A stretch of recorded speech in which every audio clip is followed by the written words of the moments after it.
Saludamos a nuestros amigos del programa Historia de la Iglesia. Arriesgarse a traducir la Biblia o poseer una Biblia en español era un gran peligro por causa de la Inquisición en la España del siglo XVI.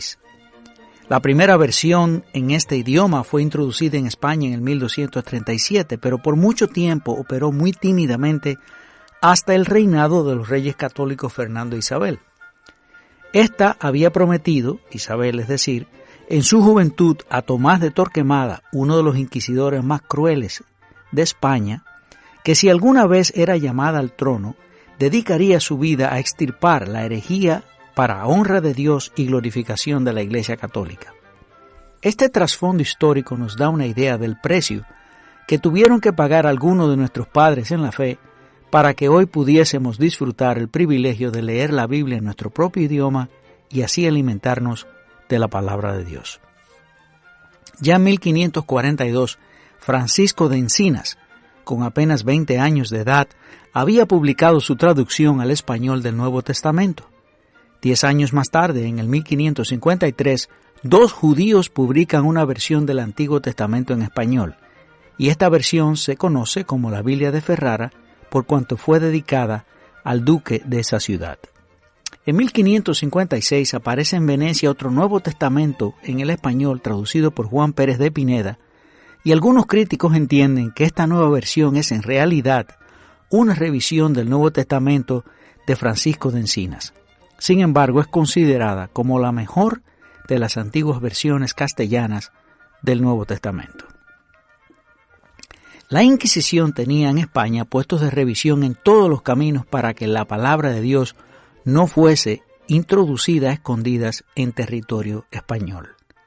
Los reyes católicos habían colocado funcionarios aduanales en todos los puertos marítimos y en todos los pasos terrestres con autoridad para revisar todo el paquete y toda persona que entrara en el reino. En ese tiempo Juan Pérez vivía en Ginebra, donde Juan Calvino, siendo ampliamente usado por el Señor en el proceso de la reforma de la Iglesia en aquella ciudad, y esta ciudad se había convertido en un refugio para muchos cristianos que habían huido de sus países para escapar de la Inquisición. Un día se presentó a la puerta de su casa un hombre de apariencia muy extraña, bajo de estatura y aparentemente jorobado. Este hombre se llamaba Julián Hernández, pero conocido como Julianillo, por lo corto de su estatura.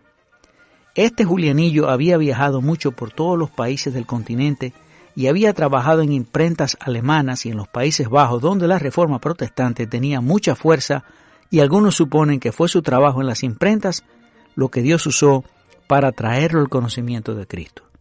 Julianillo le ofreció a Juan Pérez servirle de secretario o amanuense y corrector de pruebas. Pero al planteársele el problema de cómo introducir las Biblias en España, Julianillo se ofrece a hacerlo él mismo de contrabando. Para esto, consiguió unos barriles de vino de doble piso colocando las Biblias en el piso de abajo y se dirigió hacia España con tal sagacidad y sangre fría que pudo burlar todos los puertos de vigilancia de la Inquisición. Así llegó a Sevilla y depositó los Nuevos Testamentos en la casa de Juan Ponce de León para que éste se encargara de distribuirlos. Pero Juan Ponce de León es descubierto y llevado a la hoguera por la Inquisición el 24 de septiembre de 1559. Esto no frenó a Julianillo, que continuó introduciendo los Nuevos Testamentos mientras vendía telas para ocultar su identidad y su verdadero trabajo. Al poco tiempo esto comienza a crear inquietud en el clero católico, que no se explicaba cómo es que había tantos Nuevos Testamentos y libros protestantes en suelo español a pesar de la extrema vigilancia de la Inquisición. Algunos llegaron a pensar incluso que debía ser una obra directa de Satanás, que los desaparecía y luego los hacía aparecer en España. Pero finalmente Julianillo fue traicionado por un herrero que le mostró a un sacerdote el Nuevo Testamento que Julianillo le había obsequiado. Fue apresado y conducido a las cárceles del Santo Oficio en Sevilla. y en ningún momento ocultó su fe, ni tampoco el hecho de que había sido él quien había introducido estos libros en España. Y a pesar de que lo torturaron sistemáticamente, se negó a revelar los nombres de los evangélicos españoles. Con los miembros dislocados, animaba a los otros presos cantando canciones contra los frailes y arengando a sus hermanos a que se mantuviesen fieles al Señor en medio del sufrimiento. 3 años lo mantuvieron como prisionero y finalmente fue sentenciado a muerte. Cuentan los historiadores que al llegar a la hoguera, él mismo se encargó de colocar las leñas sobre su cabeza. En este punto de la historia, es importante señalar que uno de los depósitos de libros usado por Julianillo era un convento de frailes jerónimos, ubicado cerca de Sevilla, llamado el convento de San Isidoro de Santimponce, donde vivían comunitariamente unos 40 monjes. En una carta fechada 17 de noviembre de 1557 y dirigida a Felipe II, rey de España, se le informa que algunos monjes del monasterio de San Isidoro eran sospechosos de muchos errores y opiniones luteranas. Y es así como en el 1557, 12 monjes deciden abandonar el convento y huir de la Inquisición. Entre esos monjes estaban Casiodoro de Reina y Cipriano de Valera, así como Antonio del Corro, otro personaje que luego sería muy importante en la historia del Evangelio en España. Casiodoro de Reina nació en Sevilla o en sus alrededores probablemente en el 1520 y se unió al convento de San Isidoro siendo un joven de unos 10 años de edad. No sabemos con exactitud cómo fue su conversión, pero sí sabemos que comenzó a estudiar las Escrituras desde muy joven, y antes de huir del convento en el 1557, estos 12 frailes habían acordado encontrarse en Ginebra al año siguiente, como de hecho lo hicieron. Pero por algunos inconvenientes, Casiodoro decide trasladarse a Frankfurt, en Alemania, en el 1558, no sin antes comenzar la traducción del Antiguo Testamento al español. En 1559, estando ya Isabel I en el trono de Inglaterra, Casiodoro se dirigió a Londres con otros 3 fugitivos del monasterio, entre los cuales estaba también Cipriano de Valera. Allí se encuentra con un grupo de españoles que habían buscado refugio en las Islas Británicas y nombran a Casiodoro como su pastor.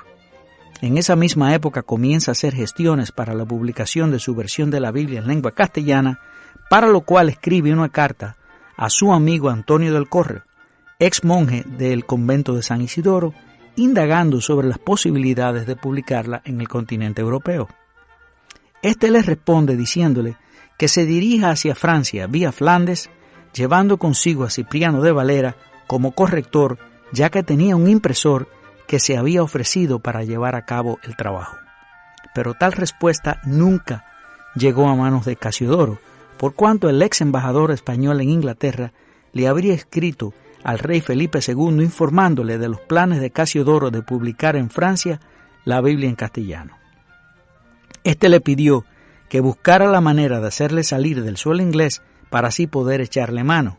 No obstante, el mismo Casiodoro decide abandonar Inglaterra, por cuanto los católicos españoles habían levantado contra él acusaciones infundadas, y se dirige hacia Amberes. Allí fue protegido por cristianos y más tarde se reúne con su esposa, la cual tuvo que escapar de Inglaterra disfrazada de marinero, pero tampoco podía permanecer en Amberes por mucho tiempo, ya que Felipe II le había puesto precio a su cabeza. Así que en 1564 sale hacia Francia a casa de Antonio del Corro, pero Enrique II, rey de Francia, ordena la expulsión de todos los ministros de Francia, y Casiodoro sale al exilio de nuevo con todos sus manuscritos.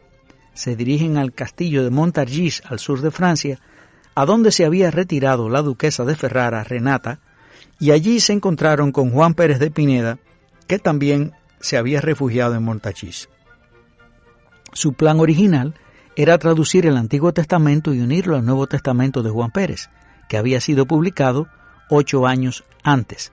Dejando a sus amigos Antonio del Corro y Juan Pérez, Casiodoro se dirige a Frankfurt, donde finalmente estableció un negocio de tejidos para poder mantener a su familia mientras continúa con su trabajo de traducción.